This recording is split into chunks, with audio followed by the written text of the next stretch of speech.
Background and leadership journey started almost 30 years ago. When I was thinking about this question, I realized I'm quite senior in the work world.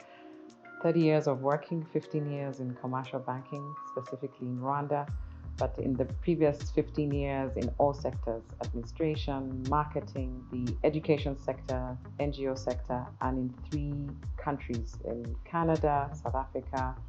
Actually, I worked a bit in Kenya and also Rwanda. So that spans my work experience. In the commercial banking sector, I have worked in four banks so far, NCBA being my fourth bank, with FINA Bank being my first bank. FINA Bank is now GT Bank. There, I started the SME department, and I'm proud to say we closed with about $11 million in assets and a healthy loan book, and also women who become managers in different areas in the banking sector. I moved from FINA Bank to INM Bank, where I handled corporate strategy and planning and even business growth. And my pride there was being able to restructure outside Kigali branches and being able to contribute about 30% deposits to the bank, which was not seen as a possibility prior to that.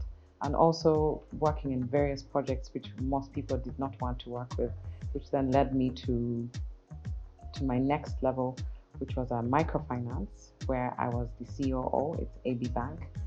There, I positioned the bank as the second largest fee non-funded income fee bank in six of the access banks in Africa, and also introduced new customer lines, especially on the savings side. I then moved to NCBA in 2018, July, which is making this about 3.5 years in my career journey. I'm proud to say that we started as a loss-making bank about $2.5 million this month, which is about April. We are closing in at about $1 million profit before tax. So we're quite proud of the team, proud of the achievements so far. Did I think I would ever be a CEO of a financial institution? No, I did know, and I purposed myself to be a leader of an institution. I did not see that it would be a bank, and actually, if it wasn't for women in the financial sector, I would not be a CEO of a financial institution like NCBA. The most instructive advice I received was from a lady called Bernice Kimashia, who was the PwC partner in Rwanda at the time when I was at INM. And I really sought her out just to see how her career had progressed. I admired the way she carried herself, managed her family, everything. And she asked me a question and said, why aren't you looking at being a CEO of a bank someday? And I remember responding saying, I'm not a CFO. It looks like everybody has to have a CFA or see something to become a CEO of a bank, especially in Rwanda. And she then said to me, have you ever looked at what your CEO does every day? And when I thought about that, I realized what our CEO did at the time, and most did was really influence. He sold to us, sold to customers, and worked on influencing decisions. And that just changed my whole view of would I be a CEO of a financial sector.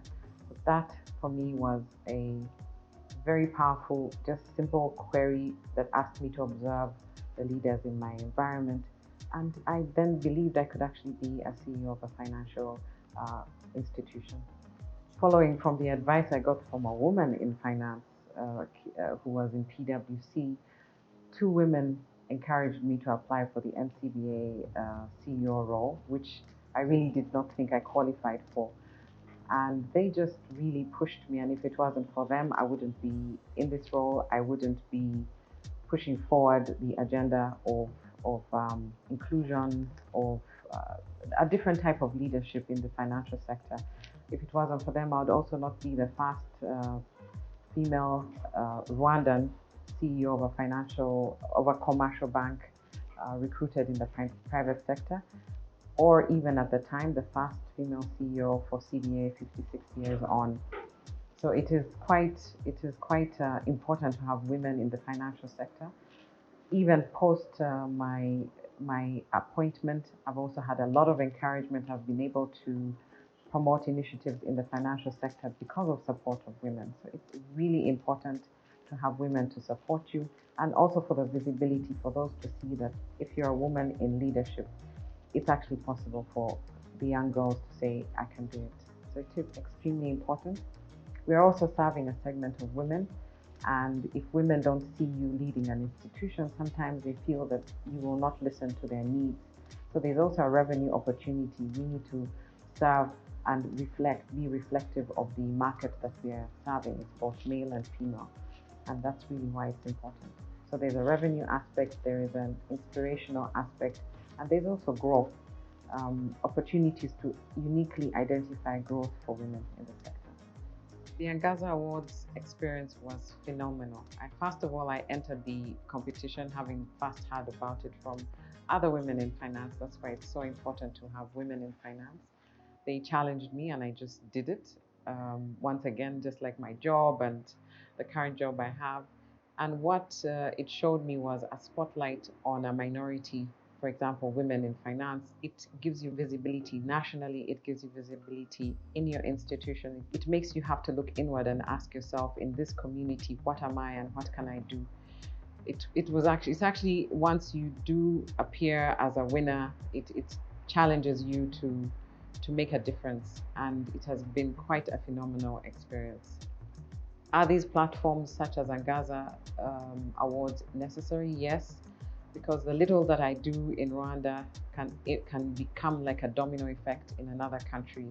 What I've been able to do and what Angaza forced me to do was really things that I had thought I needed to do were pushed forward. And so, yes, we do need platforms like Angaza that recognize women who are making a difference in the sector. What has happened with me since the Angaza Awards, having been the first Angaza Award winner in Rwanda?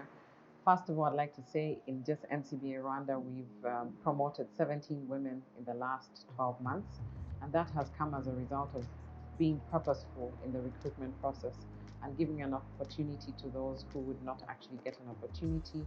Training, there are gaps we recognize in training, which I also recognize from reading and being immersed in what is affecting our women in not moving forward. We now have additional two EXCO members as women in the last year, which we didn't have in the last 3 years.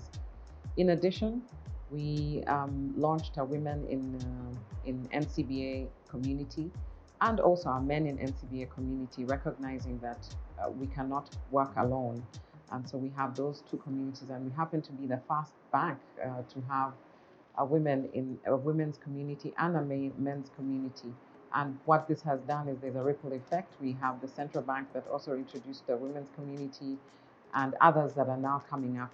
And it's been really fantastic. And the partnerships that have come up have really supported women overall. We have women leading communities. We have a woman leading our book club.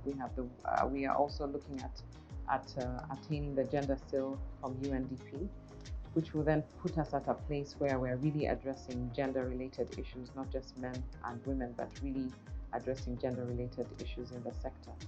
We implemented mental health, a free employee assistance program for NCBA staff, but that only came when I had support from other women, where we also brought this mental health initiative to the financial sector. I would not have done it without other women supporting me, and with that, we've really come up with a lot of initiatives to support women in the workplace. We introduced a lactation mother's room, one of the first in the country, and so there's a lot coming. There's a lot coming with what the Angaza Awards has done. The spotlight really does force us to do more than just create institutions that are revenue generating.